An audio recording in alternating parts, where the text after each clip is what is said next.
To make the beads, I'll be using this white air dry clay. I purchased this from a local arts and crafts store for $10. Taking a small amount of clay, I'm rolling it between the palms of my hands and applying light pressure as I do. I'm making my beads around 2 centimeters wide. When I'm happy with the shape of my bead, I'm then taking a skewer and gently piercing it through the bead. I'm then wiggling the skewer around to make the hole bigger so that my jute string will fit through. Next, I'm gently rolling the bead again just to smooth it out.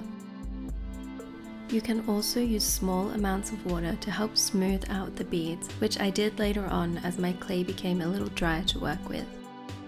Next, I'm placing the bead back onto the skewer and balancing the skewer on a dish so that the bead can dry evenly.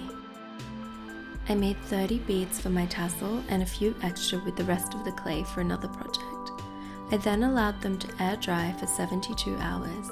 For the rope and tassel, I'll be using this jute rope that I purchased from Kmart for $4. Starting with the rope section, I'm cutting out a piece of rope measuring 2 meters long.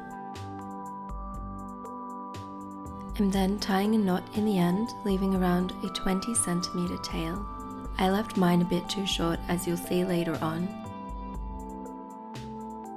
Next, I'm threading on my first bead and tying a knot to secure it in place.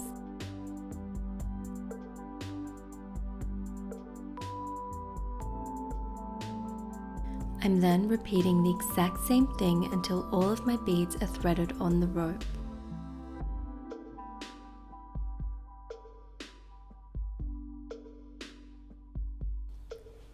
To finish the rope section, I'm tying the 2 ends together.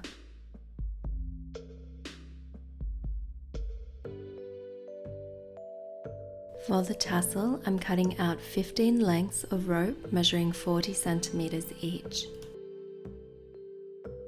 I'm then folding them in half and tying my 2 ends around the middle and brushing the tassel ropes around the tied ends. Next, I'm taking another piece of rope and tying it around the tassel ropes to form the tassel. Then I'm wrapping it around a few more times before tying it off again. I'm then unraveling each of the ropes. This gives the tassel a really nice texture. To finish the tassel, I'm cutting a curved edge on the bottom of the tassel ropes. I hope you have enjoyed this video. Please give it a like if you have and subscribe if you would like to see more. Hope you have a beautiful and creative week. Bye for now.